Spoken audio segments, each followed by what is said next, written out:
live from Palm Beach, Florida, with the great gate of China behind us.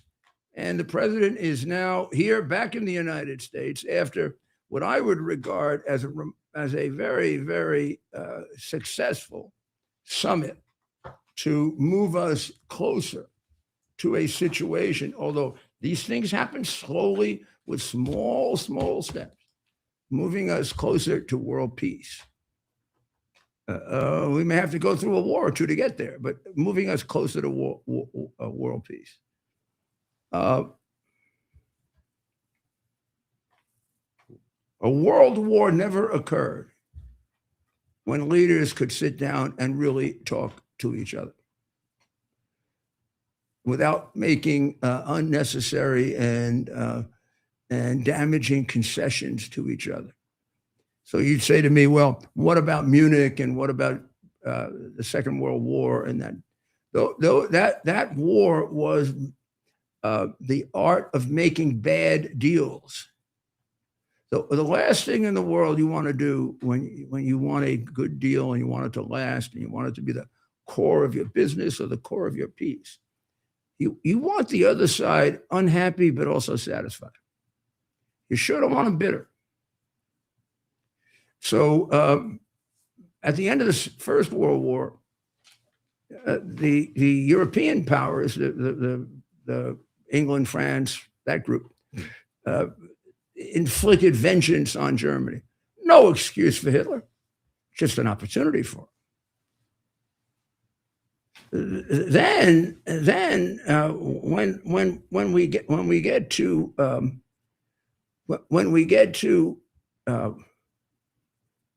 the Cold War, right? Or when we get to build up to Hitler, we think the best thing to do is to negotiate with him and give him what he wants. So he comes away very happy, and we come away very upset, and eventually he comes away with all of Europe. Because we didn't make quid pro quo deals where Germany had to give and England and France had to give. It was just England and France. So I know there's a real tendency to want Trump to reach an agreement with Xi Jinping, in which Xi Jinping says, I disavow communism, I disavow China, America can be the leader of the world, and we will just do anything you want. Well, if he did that, we can eventually have a world war. Because he's going to go back and he's going to figure out how, if I have to be forced to say that, how the heck do we extricate ourselves from this? Now, you also can't give him everything he wants.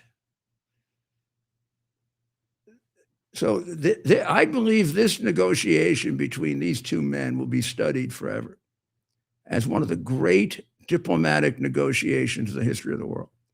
And here's the reason why. Maybe both underestimated for different reasons.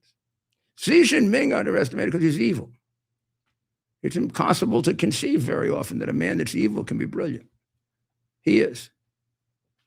As evil as he is, that's as cunning and as smart and as wily and as strategically calculating as anybody in the world. Better than anybody in the world. But maybe he met his match. Because the other guy is a good man, despite all the horrible things. He's a good product of Western civilization, Christianity, a good man. Like Jesus describes a good man, not a perfect man. Maybe if he was a perfect man, he wouldn't be able to negotiate the way he does. But he is the equal and superior to Xi Jinping. And to watch the details of their negotiations to the extent that I can has been positively fascinating for me. It's helped my recovery. Because I've been watching even when I was in the hospital. And since I know the president as well as I do, I can't figure out everything he's doing. That'd be ridiculous for me to say. And I have a little more insight into it than, let's say, if you didn't know him for 38 years. And I got to tell you, He's done very many great things. This was his most brilliant achievement right here. I don't know that another American president could ever do this.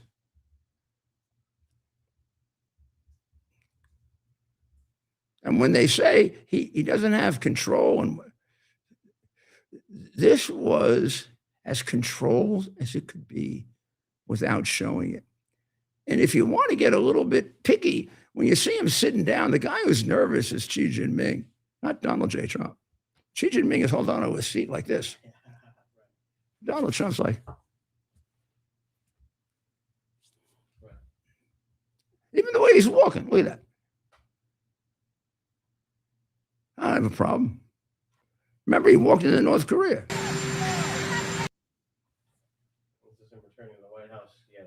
Oh, this is tonight? Oh, great. All I can say is that was a great success. It was fantastic. We made great deals. We did great trade deals. We had great relationships. And a lot of things have happened and you'll be hearing about them. But that was a tremendous success. I think it really was a historic moment. Thank you very much. So he's back. Now, how long was he on the plane? 14, 15 hours, 18 hours? 2 to 6. Yeah, for at least 15 to 16 hours. It's about, Australia's about 18 hours if you do it straight, and they don't usually let you do it straight. China's a little less, but I think China's 15. Or Japan is 15. I've done Japan straight a lot. That's a long flight, Mayor. I did Australia. Wow. I did Australia once straight. And I think they've done away with the flight. When is this, Ted? This is today. This is moments ago. Look at the way he's walking. Yeah, he's proud. He's very happy. I'm sorry. You don't sleep on a plane the way you sleep in your bed. Yeah. I don't care who you are. Right. Air Force One is magnificent. You couldn't have a better plane. It's still a plane. Mm-hmm.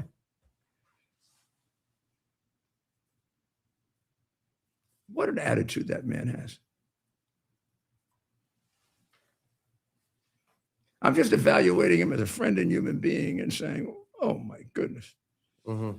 I'm just looking forward to calling him. And just one thing. We're just going to call him, I think, tomorrow. It's a good day to do it on Saturday, right before he plays or right after he plays golf. If he isn't playing golf tomorrow, I will eat my hat. I'm going to tell him I'm very, very proud that I supported you. I don't know if you know what those words mean, but they mean a lot. Of course. So let's take a look at some of the background of this. This is exactly. Can you focus it on that, Ted? Just freeze it for a minute. This is what I'm focusing on. I don't want to make too much of this. I am not a body language expert, but as a trial lawyer, I spent a lot of time looking at juries and were they being nice? Weren't they being nice? Did they like what I said? Didn't they like it? If I were looking at those two guys, I would say one guy's calm and in control of himself. The other guy's worried, a little tense, making sure he's. Look at that. Look at that. That's a big, big difference. Now, here's how I could be all wrong. Xi Jinping could have a bad back. If he has a bad back, Well, look how even his chair, Mayor, even his chair is higher. See how Xi Jinping's chair is higher? Trump's is lower. Oh, look at that. They really. Oh, he should have had. He should have planned Roger. that out. Look at that. He should have me with him. You would not allow. You know, they tried to do that with That's a Hillary debate. Clinton. They tried to put Hillary Clinton on a soapbox and him down below. And even before I checked with him, because I knew he would back me up, I said, "Get me my soapbox." They said, "Okay." Then they wanted another soap. I said, "You keep doing these soapboxes, you're going to be so high up, she's going to fall down. Ain't going to be no soapboxes." And I called him up. I said, "Donald," because I could call him that then, "they're trying to mess around with soapboxes." He said, "Yeah, Bannon told me." He says you've been telling them to go F themselves. I'm sorry. You've been telling them to go not do it. And I said, you're damn right. But unless you guys could sit eventually you'll both be up at the top you'll be in the lights up at the top of the studio. But look, you're right. It must be That's, the back issue. There is no doubt they put Trump lower for two reasons, because they don't want him to make him look taller than Xi Jinping. And second, you sort of slump a little more when you're lower. And that's exactly what's happening here. Look But at the that. reality is, what it produces is an overall reaction of a relaxed man and a tense man. Yes. Who cares about his height? And We got to take that picture and we got to keep it. That's a historic picture. And I want to run that picture by some of the body language experts that I used to use for trials.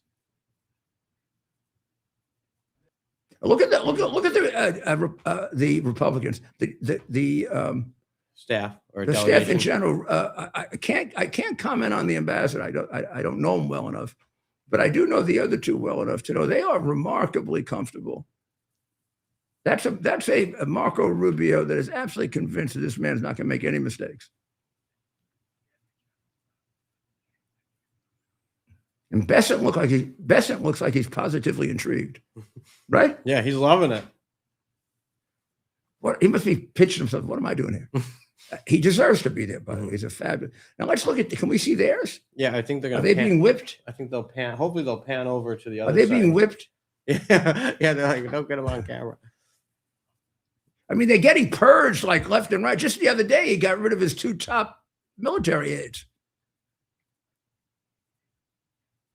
Oh yeah, look at the difference. Look at him holding on. Look at him holding on.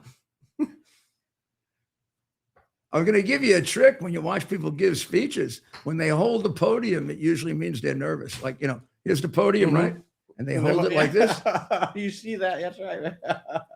I remember when I first started giving speeches, they said, when you were giving summations in front of a jury, did you hold on to the podium? You said, no, I walked around. I said, get your damn hands off the podium. You can't walk around behind a lectern the way you do for a jury, but it will permit you much freer body movement. And you're going to immediately, when you take your hands off the podium, at first you may feel a little nervous, but it's going to make you more natural and more relaxed. The president is completely in control of himself. And Xi Jinping is concerned. No question. Sorry, nobody will notice that. No one will say it because it's favorable to Trump. But to me now, it's about as clear as a bell. Now, I want you to know that while Xi Jinping is sitting there, over the last year, he's gotten rid of almost his entire general staff of his army.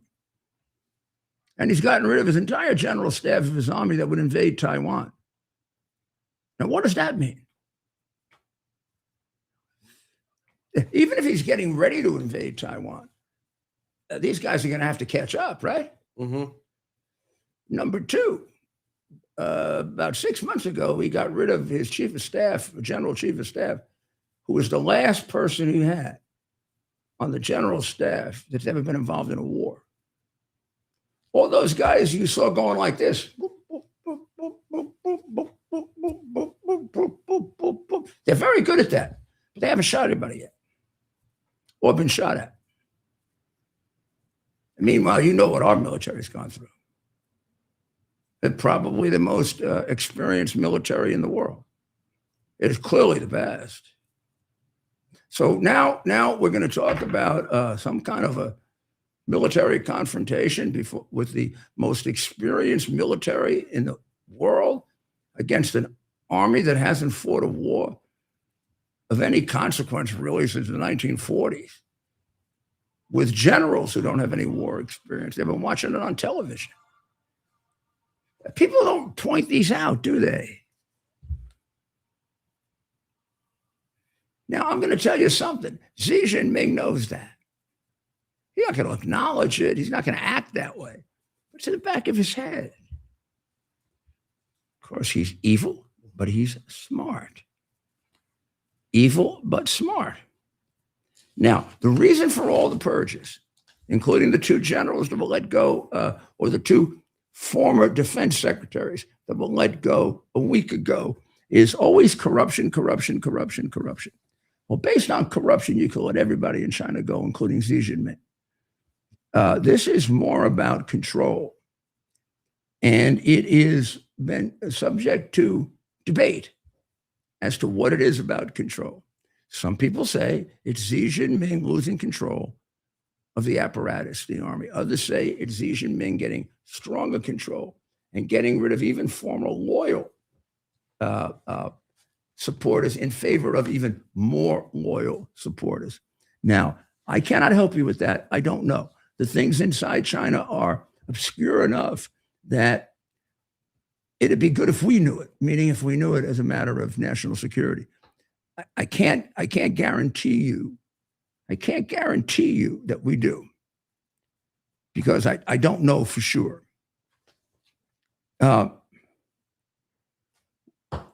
We have two excellent guests today, and we'll be discussing various subjects with them. And with Katie, we'll be talking about China. Right. And then we have a great candidate for Congress, Right. very inspiring candidate for Congress. But I want to spend a moment before we go back to China to talk to Katie and him, because it's the most pressing issue. Although this is a very pressing issue. It's getting attention. I'm not saying it's not getting attention. It's not getting the attention it deserves. Two things don't get the attention they deserve. And you're going to think this is rather strange, because some Christians think that anti-Semitism gets a great deal of attention. Not anymore. Not anymore. The things that are going on are positively unfathomable and mind-boggling. Now, this Nicholas Kristof case is the one that I'm referring to. Nicholas Kristof wrote a column at the beginning of the week, I believe it was, based on a scoundrel who's a proven liar with no corroboration, no proof, no video, saying, let's make it simple, saying that in Israeli prisons, horror of horrors, the Israelis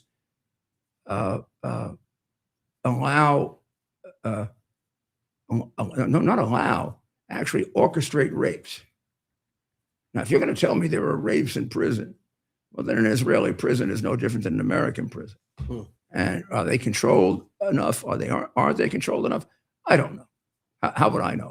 I don't watch the Israeli prisons. I used to be in charge of a prison system, so I'm going to tell you it's a problem. But this is different. This is, they send people in to do a rape torture. The guy who admitted this had denied it originally, affirmed it to Kristof, and denied it again. Also, he has a history of, this is probably a guy who plays both sides. Strange thing to say. Sorry.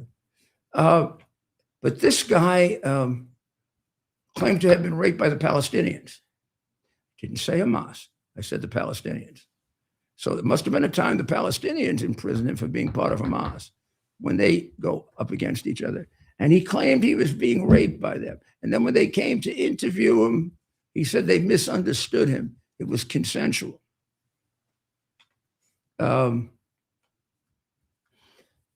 he's lied about it before. He's got a history of lying about rape, which Kristof doesn't report and didn't check into. Finally, there is a body of scientific opinion that says the following is impossible, although Kristof reported it. They say that the Israelis allow dogs to rape prisoners, obviously without consent.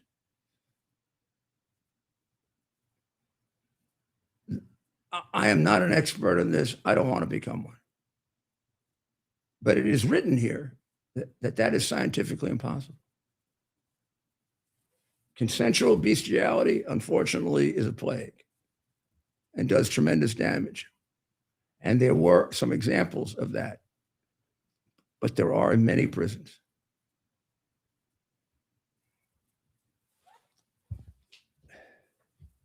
They pay for a dog. I don't know if I can continue with this. But in any event, Kristof is lying his left-wing, stupid, moronic, little nothing off, as he has done many times. And the New York Times is supporting him, as they have done many times. Now, I don't know if it's true if Kristof's father was a Nazi. And I don't know if it matters. It really depends on what he took from that or what he didn't. But Kristof sounds more like a communist to me than a Nazi. But they come together in a thing here. Why the New York Times holds on to him is a great example of why the New York Times should not exist. It's not just a alternative voice that is annoying to me because I'm a conservative. It's an evil publication and has been for any number of years. And this is beyond the pale. The Israeli government is suing, which I think they should. And I would like to. Unfortunately, Dr. Maria is not with us tonight, nor do I know if I'd be too embarrassed to ask her. But I'll look it up myself quietly. That is it possible for a canine to rape a human being against their, is it possible for them to do it? We'll find out, because that would prove definitively. Do I have to prove he's a liar? Really? Do I? Do I have to prove that he's a liar and a miserable piece of shit? Do I? No. And a reason why people should take the New York Times and use it for the only purpose it really should be used, stored in case there's a pandemic and you run out of toilet paper. Now, you can't get worse at hating Jews than the wife of the mayor of New York. Or maybe the mayor himself. So now every day new things come out about her. Big Apple First Lady Rama Dawaji. You know how disgusting First Lady? Curated Spotify playlists. Catch this. With songs that have foul-mouthed anti-Israel lyrics.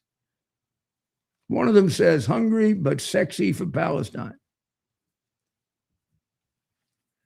Also, following the October 7 Hamas terror, a new report said the latest instance of the 28-year-old's radical online behavior was coming under scrutiny. She wrote things like, I hate Israel, free Palestine, F Israel, Israel's a bitch. Wow. ACAB, all cops are bastards. She was liking celebrations on Instagram in the aftermath of the Hamas slaughter of children and videoed rapes. And then back in 2015, when she was still younger, but she hasn't changed, Tel Aviv shouldn't exist in the first place. So she's for the annihilation of the Jewish people. And she's the mayor of the city. And the worst part of it is, do you hold a wife's opinion with the mayor? It appears to if he has the same opinion. Right. Everything he says suggests it. And I don't know how you could be married to a person who had those views if you were a decent human being. Right. I mean, could you be married to a person who wanted to see the extermination of a group of people based on their religion and dedicated her life to it? And that was her cause. Would you want to have children with a person like that? Would you want to bring children into the world with a person like that? No. Here, this is her in case you ever meet her. She is now living in my former home. And he and her husband are ruining everything I did. Or Bloomberg.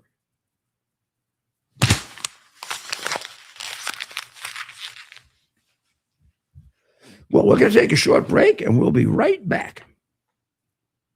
U.S. Army Major Scott Smiley paid a high price serving our nation. Scott was leading his platoon in Iraq when a blast sent shrapnel through his eyes, leaving him blind and temporarily paralyzed. Scott would become the first blind active duty military officer before medically retiring years later. Thanks to friends like you, the Tunnel to Towers Foundation gave Scott and his family a mortgage-free, specially adapted smart home. Show your support for America's heroes now. Donate $11 a month to Tunnels to Towers at T2T.org. Are you ready for some action? I'm ready for action. Get the Elite TV plan only through the portal. 218 channels, and it's only $69.95 a month, Wow. including your free portal. That's cheaper than everyone else. Your favorite sports, movies, news, Wow. even daytime dramas. We're talking about ESPN, OAN, Newsmax, Wow. channels you can't get anymore in certain areas. Compared to the competition, this is a way better deal. Endless selection. Not to mention all the free music channels. There's over 700 premium and classic movies all ready to go. Wow. Plus, they got catch-up TV that allows you to go back and watch what you've missed or want to watch again. Cut your cable in half and get twice as much for free. Way more channels for half the cost. After the first year, the subscription then drops to $57.95 monthly, Wow. where you change or upgrade anytime. Go to QUXNow.com and get yours today. Use promo code RUDY. Act fast. These deals are selling out.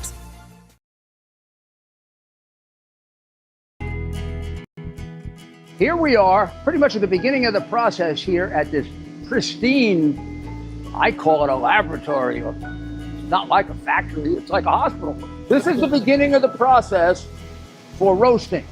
Deep grain, very good quality. Most people don't use this quality. We deal with small farmers because we like to know who we're dealing with. They give us the highest quality, all organic, non-GMO. You should know all Arabica beans, no Robusto, all Arabica. They're gonna go into the roaster and it'll get roasted for about 20 minutes or so.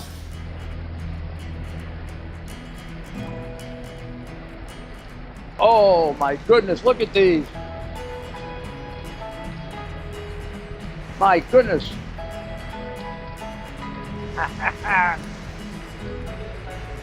You're going to want to specially order these.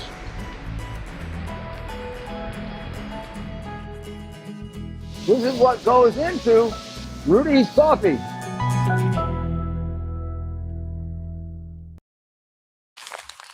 And we are back. Just throwing away a note. And you caught me? Yeah.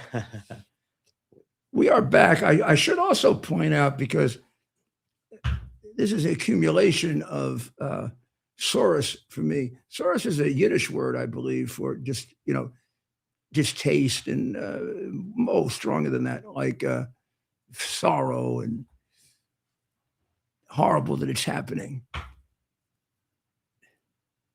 Yesterday, I think it was yesterday, a swastika was placed on a building at my former law school.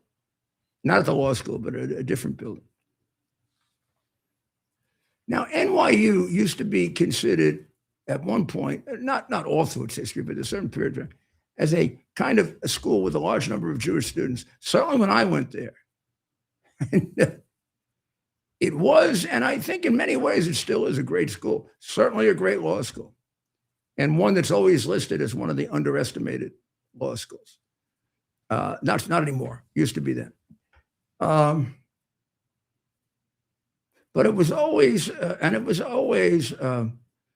left of me, even when I was a Democrat, but in a way that I respected it. This couldn't possibly have happened in the Democratic, liberal NYU that I attended in the 1960s. These people would have been in fear of physical harm from the Jewish kids, who would have been joined by the others by putting a swastika up at the Grad Alley block party. This is a celebration for their graduation. This is really more their university graduation than their law school. They're fairly separate. The way they're on the same campus, but they are very separate buildings and fairly separate programs. If you go to NYU Law School, it isn't as if you're going to meet an awful lot of undergraduates and graduates from NYU, and vice versa. If you're in the NYU program, it's different. And this was at the NYU Steinhardt School of Culture, Education, and Human Development. And Mr. Steinhardt and his wife, Judy, have donated to several Jewish causes. And they said, we are shocked and deeply troubled that this hateful symbol expressing anti-Semitism was raised on a flagpole overlooking Washington Square Park.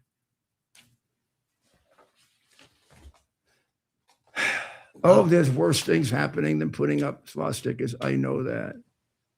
But I have to tell you, back when I was a law student at NYU, loving law, realizing how much I loved being a lawyer, the first couple of days and weeks of law school, I fell in love with the law. I wasn't sure I would even like it, and I fell in love with it, and I never stopped. I could not possibly have believed that at NYU, somebody had put up a swastika. Oh gosh, maybe in the South. Right. Maybe, who knows? Right. Well, our future is with our young people. And we have with us someone, I heard him interviewed, and I asked to interview him. This is me asking him. He's a Republican candidate in the 3rd Congressional District for Congress. This is the kind of person we need in Congress. I am convinced of that, having listened to you be interviewed by Dr. Maria and several other things that I've read about your interviews. I've done research about you. So you're not going to have to sell me on you. You're going to have to sell the audience on you, which you do a great job of. This is Greg Hack. He's the Republican candidate in the 3rd Congressional District in New York, which is basically what we call Long Island, right? Yes, sir. Or as my Jewish friends would say, Long Island. Long Island. I think my Italian friend said that too in Irish, but that's okay. Yeah, I'm actually my birth name is actually Vecchiarello, so I'm Italian as well. Where when was it? My last name was I was Vecchiarello. Vecchiarello. Yes, sir. Vecchiarello. Well, now tell us about you, and tell us what you believe you can do, which I know you can. Thank you, sir. Thank you, sir. Can I say first that you look amazing? You look absolutely amazing. The world was holding its breath last week. My family prayed for you. I know that. I know that. Yeah. Thank you, and thank them all. Not in any way underestimated. It means, to me, it means more than almost anything. I agree, and it's really gotten to me in the last couple of years. The power of prayer and God and just weaving it into the fabric of your life. It's an amazing thing, But what you've done I've watched your career for 40 years and seeing what you've done. The mafia buster, turning New York around, amazing. But to see the progressive left ruin a lot of the things that you've done for this city, just incenses me to no end, and it energizes me to no end. But what starting with Bill de Blasio, who my opponent has actually worked for. He chose to work for him and defend his policies in court. He was a lawyer. He's a lawyer. That was the job he chose to do first. I mean, this. Who is that? Tell us it. You can tell us his name. Yeah, this is Mike LaPetri. I'm running. I know who he is. Yeah, running a primary against him on June 23rd, sir. Yeah. Oh, it's coming up. Yes. Very quickly.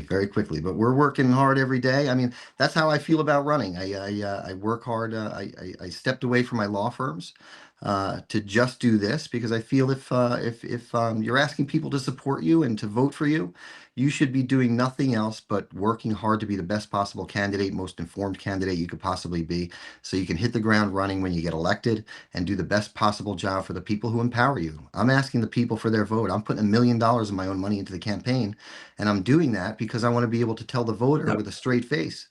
Tell us why you're capable of that. What have you done in your life? Oh, well, I grew up with not much. I grew up in the district in Hicksville, Long Island. In Hicksville. Yes, sir. I should tell people, although they think of me as coming from New York City and Brooklyn, I spent a third of my childhood in Brooklyn, a third of my childhood in Garden City South, and a third of my childhood in North Belmore. The places you're talking about, I know very, very well. Wow. They're all very familiar not as familiar as New York City, but very close. Yeah. So, Wow. and Tom And Garden City, that's Tom very close to where I Suozzi, am. Tom Suozzi is your opponent, the former supervisor, congressman, on and off. Right. Uh, A and lifetime politician. where at one time he almost seemed like he was a moderate, and now he's sucking up so big time he fails to exist anymore. Well, that's what he's done. That's what he does, and that's what encouraged that's the problem that we have with The worst. with our members of Congress. Yeah, he voted 100% of the time with Biden's agenda, 100% of the time. And then he pretends he's a moderate. That's exactly it, and we're calling him out at every turn. He was also one of the most prolific traders in Congress as well. He beat Nancy Pelosi's returns last year by 100. Yes, by 100%. Increased his net worth 450% in 6 years, from 2.8 million to 13. God bless you. To Let's 13. get a chance at him. Let's get a chance at him. Let's get a chance at him. Yeah. And do you know, with the Stock Act, he was brought up on charges because he had hundreds and hundreds of trades that he failed to disclose according to the Stock Act. And when he was brought up, when he was brought before the Ethics Committee, he had the hubris to say that they should have assigned him somebody to remind him to disclose the information. Absolutely insane to me. Absolutely insane. Yeah. That's like they should have reminded the bank robber I put in jail, my first case. You're not supposed to rob a bank. Right, exactly. It's not my fault. Nobody told me you can't use a gun and threaten to kill the teller and rob the bank. Unbelievable. It's unbelievable. There's no personal responsibility anymore. I mean, I grew up, I washed dishes in a restaurant when I was 13 years old. Where, to make in my Hicksville? own way. In Hicksville. At Alfredo's Swiss Chalet, if you ever heard of it. I know it. You do know it? It was a great place. Oh man, you can't forget a name like that. Yeah, the waitresses used to take me in the parking lot and let me drive their cars, so I didn't mind working late. Now, and tell me then your professional career very briefly, so they know how solid you are. I joined the Air Force after high school. I served overseas in the final years of the Cold War, which is another thing. You know, I was there for the end of communism, for the fall of the Berlin Wall. I was actually in Berlin for the when the Berlin Wall very fell. necessary history. Yeah, absolutely. And it needs to be. You're absolutely right, 100%. Because look at what, in 1991, the Soviet Union fell apart. It was gone. Soviet communism was on the decline. Now it's in our backyard, and it's because of these leftist. Interrupt you for a moment, Ted. Yeah. Ted has run campaigns for governors, congressmen, and senators, and he's my colleague. And we trade people. We pick people we like. Yeah. Did I make a good choice here? Yeah, You can see it. I think so, Yeah, Mayor. there's a quality candidate. We'll be Absolutely. talking about this later. Right. Oh, good. Thank Every you. once in a while, I got to tell you, we get somebody on and we say, "Hey, where'd you get that guy?" This is all you, Mayor. This I'm is very all you. excited. So Okay, am I. This is come on, come on, a tell us huge more. honor. This is a huge honor for me. For the Oh, you're last doing 20 great. minutes, You're hitting it out of the ballpark. well, I've been praying I don't screw it up. To be honest with you, You're not going to screw it up. You just keep going. You've already done it. Okay. So then, what did you went to law school, obviously? Yeah. Right? So after high school, I actually I moved into the city. I bought my first apartment on 12th Street between 2nd and 3rd for, get this, $28,500. Yeah. But I had gotten a job. I worked as a union operating engineer at CBS Broadcasting on 57th Street. So I worked a full-time job and got a scholarship to law school while I went to college. Yeah. And then, and then I came back. I came up with a couple of systems. I came up with a software that helped asbestos victims. So made money. You made money. I did very well. Yes, I Yeah, bought. yeah. God bless you. Thank you. I was actually I started a law firm right after 9/11. It was actually just a couple of months after 9/11, and we represented labor unions. I knew a lot of people You were in business and you switched over to law as a. No. I started a law firm a few months before 9/11. When did you graduate from law school? I graduated in 99. I was admitted in 2000. Oh, wow. Okay. Yeah. So I started a firm. I think it was probably March of 2001, maybe a little bit later than that. When 9/11 happened, I mean, Thank you, and thank you for your leadership during that. That was incredible, absolutely incredible. That's the kind of leadership that I'm inspired by, Thank you. being visible, being out there, and Thank you. being the. Thank you, thank you. I really do. Thank you. Um, but yeah, I mean, I'm just sick of the BS. We become, Congress is the people's house. Congress is the people's house, and we don't have real representation because we have people like Tom Swazi. We have people who are drawn to run for the wrong reasons because they want to make a lot of money and trade on inside information. You Or know, you and some of your colleagues are giving me a whole different view that we have a chance here to really change Congress. I agree. We look at, and Ted also worked in Congress, and I worked in Washington for 8 years for Ronald Reagan. Yes. And then as Donald Trump's lawyer. So we know Congress really well. Yeah. The people that are running now on our side, this is maybe 4, 5, 6 years old. They're not all perfect, but they're much better. Yeah. This is a much better group of people, much better motivated, much less tied to the lobbyists, much more a matter of responsible principle. Yeah. There are more of you than there used to be, is what I'm saying. That makes me very happy because that's the only way we're going to get another You're 250 years out of our you're going to have republic. colleagues that you will add to, and they'll add to you. It's not going to be like you end up in Congress and they're all a bunch of chasing after the interns. I love that. And that's what's funny. That's another reason why I got involved because I did this because I just got sick of just the BS. We've become an audience to be manipulated. Really, that's all So we've become. how do you win the Republican primary? Doing exactly what I'm doing. I'm working my butt off. I'm everywhere all the time. I'm running this campaign. I'm going to guess the party is for him. I'm sorry? I'm going to guess the party is for him. The party is for him. The party is for him. Exactly. I didn't know that. Would you believe I didn't even get interviewed by the party? Didn't even get interviewed. And I think the reason is because I'm putting my own money up. I'm doing when my this. son ran for governor, they wouldn't put him on the ballot. Yes, I actually met Andrew. As a courtesy, which Yeah. they generally do. We used to do that. We put 4 or 5 people on the ballot. Yeah. I did it. Incredible. Yeah. And that's another. I didn't want to get nominated by the party. I wanted to win. That's how I feel. I think this is war. This is war. This is a fight for the soul of our country. This is the fight, and I'm a fighter. I've fought my whole life, and I'm ready to do it for the people. I have. How do you overcome their infrastructure? Yeah. Well, I think the local party's power solely comes from it being the only avenue to getting to office. So my strategy was you're right. Yeah, my strategy was to build an infrastructure around the party, which is exactly what I did, and we're hitting on all metrics, all data points. That's what I did. I love that. You also weren't A supported by the little party different initially? when I ran. There was no Republican Party in New York City. Yeah, My true. predecessor got 8% of the vote. So I had to, but it was very, very helpful. Yeah. Very, very helpful. Yeah. And But then, I think it's if you win that, then you'll be fine because that'll be.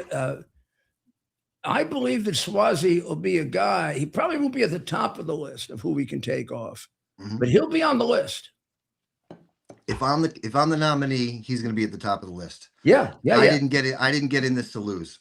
Yeah. I'm not a gazillionaire. I'm putting $1 million of my own money up so I can say to the voter, this is what I believe. Good for This you. is what I will do. This is the kind of congressman I'll be. And I can look at him with a straight face and say, listen, there's nobody pulling my strings behind the scenes. There's nobody telling me what to do. Oh. I'm asking you for your trust, so that you can empower me to act on your behalf, so I can wield that power on the behalf of the voter. Well, you're going to be on a lot, and the date of the primary is when? June 23rd. Ted, we got to June have him on a couple of 23rd. times before June 23rd and talk to a couple of our friends. This is one of our impressive guys that we found. Yes, I agree. I'm telling the boss here. And Dr. Maria, I know you were on her show. Yeah, I actually Yeah. met Ted. I met Ted at the Blue Lives Matter gala when I The met three you the of us- first time. I was starstruck when I met you the first time. The three of us are partners. So Yeah, we yeah. all Oh, and work together. Dr. Maria was amazing. I will. I really, will. And thank you very, very much. And tell me your family situation. I'm married. I live in the district in Oyster Bay. I have 3 kids. My daughter's a pilot at 16, 17. She just turned 17. I have a 15-year-old daughter and a 23-year-old son working in the union and in the city at the Jacob Javits Center. And you live in? I live in Oyster Bay. Beautiful place. Yeah, Beautiful. Yeah, I love it here. We'll Love come it and here. visit you. Yeah. I please do. Please do. We'll have him back. God bless you. God bless you, sir. You're And doing thank you. God's work, my friend. You really are. Thank you, sir. What an impressive interview. This is 2 nights in a row, Ted, where we hit the home run. And that's right, Mayor. And we're going to get ready here right for our next interview. And this guy she's is all for set. real. Woo! He is. And now we're going to go right into our next one, Mayor. Now make sure we keep after him, okay? We will. We'll stick with Greg here and share some more on him in the coming weeks. These are the before kind of big- people we need. Right. And so now our next guest, a good friend of the show, folks, we'll see her. So all nice to over have her Fox. back. Katie Zachariah.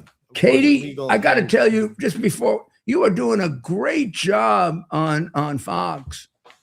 Thank you so much, sir. I'm so happy you are healthy and back at it. I live in the city, or I fled the city with the worst mayor, and it is a privilege to be on with the best in history. The mayor is back. Oh, man, I was praying for your recovery. I am so glad you're doing well, sir. Well, you contribute a great deal to common sense and understanding. And the other thing I'm very impressed with is the far range of your knowledge. It's quite extensive. Thank you, sir. So I wanted to ask you, I just wanted to ask you for your evaluation. I mean, all of us are doing it right now, of what just happened over the last couple of days with what is, I think, a much more historic occasion than the press is willing to acknowledge. I think this is a very, very unique and unbelievable situation, because both of these men are world-class diplomats. This is like two, I don't know what do you call a player who plays poker or who plays chess, a chess master. Mm-hmm. These people are at the top. I mean, Donald Trump is the best negotiator in the world. The other guy may be number 2. Evil. Just because you're evil doesn't mean you can't be very smart. So what do you think happened? Well, I just want to say, witnessing President Trump go over to Beijing and really shift how he has been in the past with his deal-making skills and his masterclass diplomacy, you can tell that man is an expert at learning who he will be up against, right? And what he did with Xi Jinping, the way he has engaged China, no other leader in U.S. history has done what he has done. He has prioritized America first, and he has kept his promise to the American people that he was elected all 3 times for. And he delivered for us over there. And I lived, Mayor, I lived in Beijing. I know you did. Tell us about your impressions of. Now, it seemed to me, maybe I'm being unfair. It seemed to me, just looking at body language and everything else, the president seemed a lot more relaxed than Xi Jinping. The president was relaxed, and he was so. Had to say as they walked through the entire garden in Zhongnanhai, which is the garden of really a big prestigious invite for the president to have received from Xi Jinping, and he didn't do that his first term, and now he's done it the second term. The ability for the president and Xi Jinping to walk through that garden, and you saw the president asking questions: how old are these trees? Tell me about this. Tell me about that. The entire aura of President Trump was both of strength, but also there was this kind of kindness and this, he's allowing Xi Jinping to host, yet he is still the authority figure. I was so impressed. So with China business, it's all about saving face. And when you're dealing in outside world and it's for the public, it is very, we love each other, we're good friends, everything's good, we shake hands. Then you go behind closed doors and you start to duke it out, whether it's verbally or otherwise. And that is exactly what President Trump did. He affirmed his desire to have a partnership with Xi Jinping, and as did Xi Jinping to President Trump.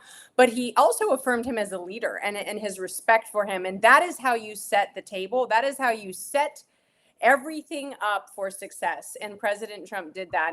And to bring the masterclass to the top tier delegation of Jensen Huang, Elon Musk, Tim Cook, to go over shows the Chinese that this is serious. He is serious about doing These are business. the people that he needs.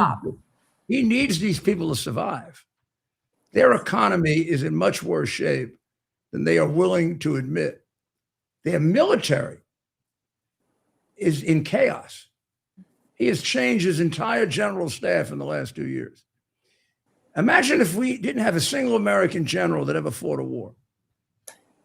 He does. He's a great, great manipulator. He's a great showman in his own way, Xi Jinping. Mm-hmm. But he has significantly more real weaknesses than we have. And President Trump, there was this ongoing debate last night that we had on Fox that Xi Jinping is the long-term leader and President Trump in the U.S. is short-term. And I think the roles are reversed, Mayor. President Trump is looking at Greenland. He's looking at Venezuela. He's looking at Iran and Panama. And he sees the chokeholds and the desire for the Chinese to gain a monopoly on oil, on rare earth minerals and magnets and uranium. And President Trump, with great resistance from our Democrats and great resistance from the radical left and the Rhino Republicans, is making huge strides that will set the United States up for decades, for centuries to come, if he can be successful with Greenland, and as he's been already successful with Iran and with Venezuela, because you're looking at these multifaceted. Look, the Chinese basically took over Panama. And he came in and was like, this isn't going to work. It's not going to work for the Chinese to take over this very strategic location. And he inserted the United States back into that. And Greenland is the same thing. The Chinese were purchasing and trying to gain complete control of a uranium enrichment mine in Greenland. Many people don't know this. And President Trump and Greenland basically were like, we're going to stop this. So it's so multifaceted, Mayor. But he has the long-term goal where I think Xi Jinping is in survival mode. His population is declining. As you said, he can't trust his military. And the Mao generation that he's relied on for so long, the Chinese economy has relied on, is dying at an unprecedented rate. And they're not making up for it with the birth rate. Yeah. And I don't think, I may be wrong because they suppress so many people. But I'm not sure they have within their orbit anyone who can get them out of this, who has the freedom of thinking. I mean, there's a way for them to revive their economy and become powerful, but it means pretty much rejecting communism. So it's which seems impossible under this guy. Mm-hmm. Now, I do have a strange hope, which is you go beyond him and you move on to younger Chinese. It may just occur to them that what they tried 20 or 30 years ago, which was moving toward capitalism, and it only lasted a little while, may actually work because nothing else is working. Correct. That's down the road, and we have to protect ourselves until then. May I just ask on a different subject? The governor's race in California, I see you opining on it on Fox all the time and several others. That's how we keep informed on the race. Tell me where it is and what's going to happen. Well, as you know, we have a jungle primary, which is I really debate the constitutionality of the jungle primary, but here we are in California where the laws, are out on the books. Nobody if we're going to get picky about that constitutionality, everything else has to go in California. That's right. So we're looking at Becerra right now is surging ahead. He was our former very failed Attorney General of California. Yeah, terrible. He was terrible. Terrible. And what did he do for HHS under Biden? I mean, absolutely nothing. The guy has no track record. He's completely running on, I hate President Trump. President Trump's the reason for our gas prices. Oh wait, I think I haven't paid under $4 a gallon for I can't remember how long because of the astronomical gas tax that they're unwilling to address in the state of So he's California. number one. He's number one now. He's surged to number one, and nobody really knows why. So these could be inflated polls. And Steve Hilton is right there under him, under Becerra, and yeah, that's a good one. And then our other Republican, Chad Bianco, who's a great sheriff out of Riverside County and has done wonderful things for Riverside County, is I think 2 or 3 behind him. And we're looking at Tom Steyer, who I just think is an absolute. I have Well, nothing why, nice to say about that who is guy. the second Republican is Chad Bianco is the former Riverside mayor. And he and Steve Hilton were neck and neck up at the top too, but then Becerra is kind of climbing up. The one we're not seeing climb up, which is very much because she's the most unlikable person I think in California or maybe in the United States, is Katie Porter. She has tanked herself and she really can't come back with any sound policies. She wants to give criminal illegal aliens health care, and she basically doesn't. She wants more regulations, and as you know, Mayor, you can't even put a light bulb in California without regulations telling you that's the wrong light bulb, and you can't run that kind of water. So we're hopeful that Steve Hilton can pull this off, and that would really mean Chad Bianco has to knock it up to number 2. Because it's going to be very hard for Steve Hilton to beat a Democrat in California because we still don't have voter ID. And so what are the real possibilities now? Obviously, Becerra and Steve Hilton. Yeah, those are the real Bianco? possibilities. Chad Bianco, yeah, he again is 2 or 3 down from like Steyer and a few. Oh, and Tom Steyer. Tom Steyer.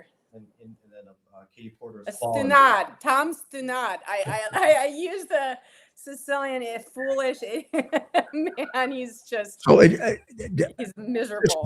Just very quickly. It sounds like Becerra is in a pretty good shot to come out number 1.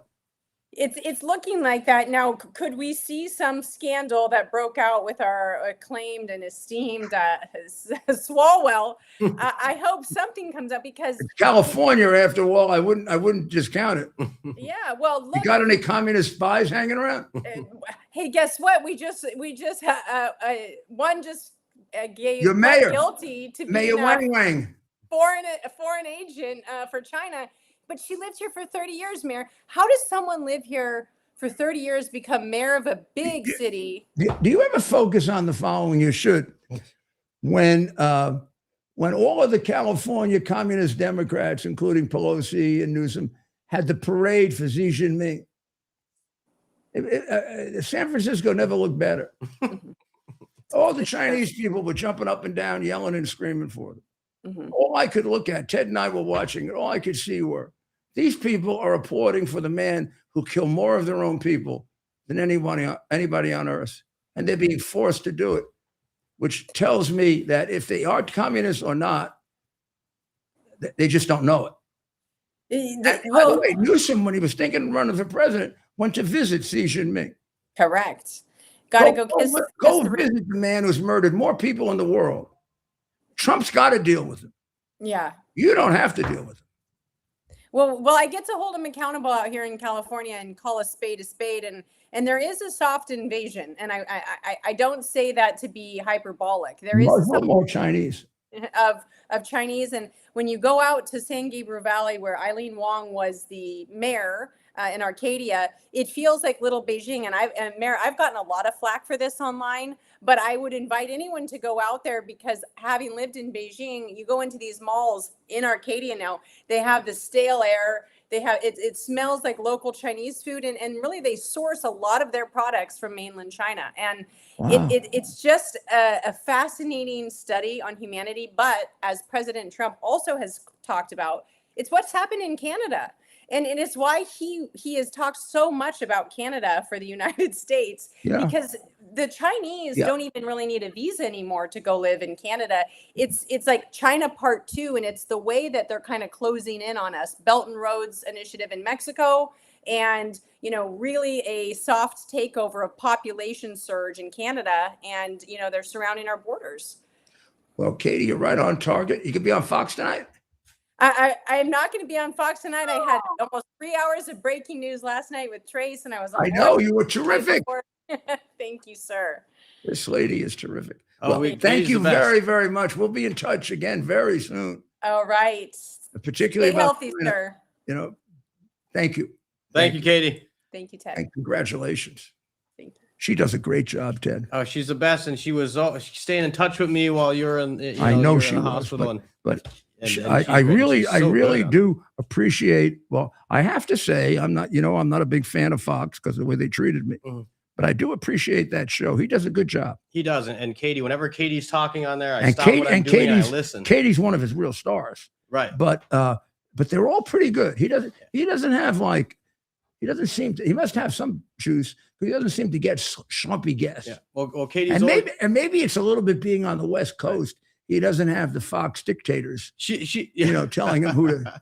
Well, Katie's a mom of 4, I believe, as well, Who could- and like young children, like who could believe that? Right. right, and Not she's, me. right. So she's the best. We love having her on, and we're in constant communication. So we completed quite a week. I did personally. I got out of the hospital this week. I got myself back on the air by Wednesday. I've done 3 rehab sessions in which I'm now walking up downstairs and doing all kinds of things. And maybe I'm exaggerating it. I feel healthier than I did before I went in the hospital. But I did have a sickness. I don't know if I'm technically cured. I think I am. I'm not infectious anymore. And I feel great. I mean, I'd go on for another hour. I'm not, because I want you to go to Dr. Maria. She's going to be on Lindell TV, and she's the reason I'm sitting here, because of her incredible, vast knowledge of medicine. Above and beyond everything else, she has incredible knowledge of. This woman is an unbelievable diagnostician, and the great love and affection that I have gotten from Andrew Giuliani and to Billy Giuliani and Grace Giuliani and Caroline and Michael, my daughter and son-in-law, and the tremendous help I've gotten from Ted and all the people like you've seen tonight. They're just a sample of the people who are writing in and calling in. And when you're very sick and you're very, I didn't like feel I was very sick. I'm not like that. I knew I was sicker than usual. I just don't let myself feel like I'm very sick. And you wanted to come back. Remember, I did a show. I know. I wanted to do it in the hospital. We did, yeah. If it was just you and I, we might have. we have Dr. Maria around. Thank God with Dr. Maria and Andrew, right? And Andrew. And wouldn't go for it. And Seville. She's just as tough. And Sean's son, Sean, were there. Oh, Sean, my guy who told me to be easy. And I said, you're right. Wow. But yeah, you're back, you're better, and then we just back in the I still owe you my revelation, which I want to be perfect when I do it. So let's pray at the end of this week, which is going to be, I believe, a historic week in American history because of the meeting between the 2 most powerful men in the world that have extremely opposing ideologies. And therefore, it is quite a trick for them to avoid vast destruction to the world. It's real good when they try to do that. My respect for the president, which is at the highest it could possibly be, just went up higher. He handled this better than any president could possibly have handled it. All of the criticism, all the nasty, ridiculous things they said, none of it happened. And now, now they'll be modest in their praise, but they were just hoping he would fail. How horrible an American can you be, hoping the president would fail? But that's our problem. We got horrible Americans, and we got to revive that. On the other hand, we got wonderful Americans. You just saw Katie. That's a wonderful young woman.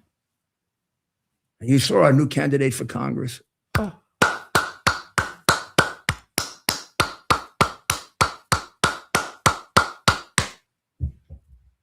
We got plenty of them. We're going to bring them to you. I'm starting to get excited about the election. I have a feeling, different feeling. Mm-hmm. And then there's finally a negative feeling or positive feeling. I don't know. It depends, doesn't it? I don't know how to describe this. There are my friends in Iran that want it to happen. I do believe there's going to be one big effort between the Americans and the Israelis to take them out. And it's going to be soon. And by soon, I mean it's going to be before next week at this time. I did think for a while it might be this weekend. But as I thought about it, and as I talked to a few people about it, I came to the conclusion that let this thing sink in. Let's this summit sink in. Particularly his Xi Jinping saying he supports us on this, even if he doesn't. Let it all sink in. Let it all sink in. Then you got plenty of time on Tuesday or Wednesday. But it's going to happen before the end of next week.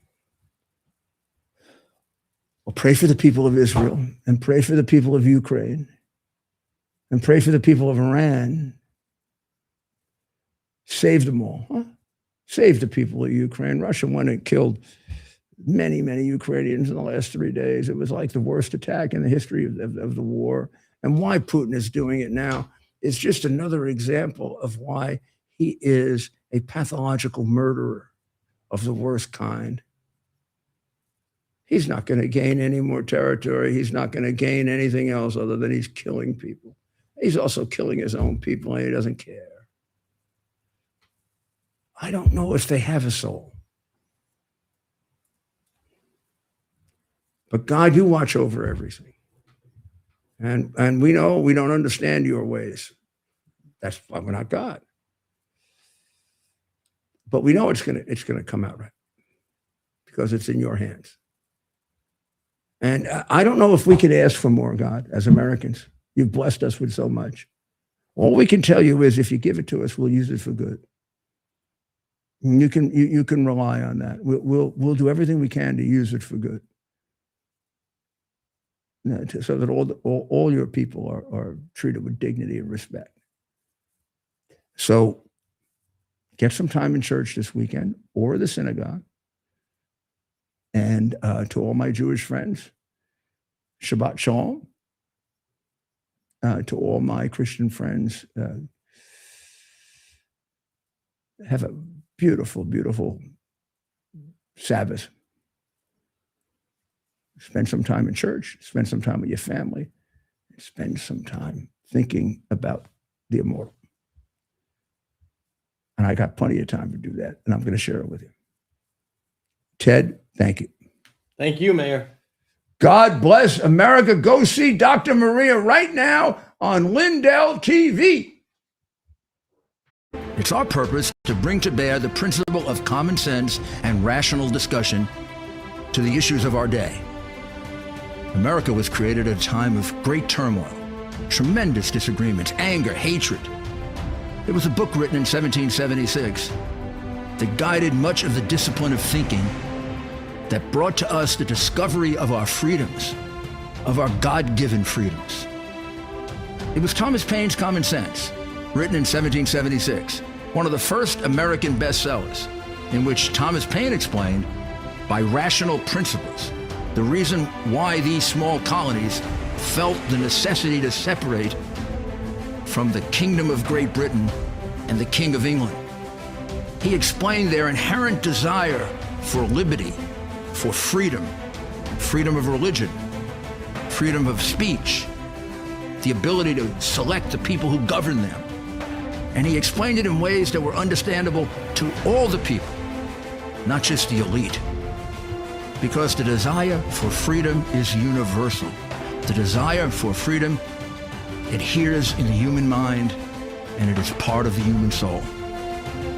This is exactly the time we should consult our history. Look at what we've done in the past and see if we can't use it to help us now. We understand that our founders created the greatest country in the history of the world, the greatest democracy, the freest country, a country that has taken more people out of poverty than any country ever. All of us are so fortunate to be Americans. But a great deal of the reason for America's constant ability to self-improve is because we're able to reason, we're able to talk, we're able to analyze,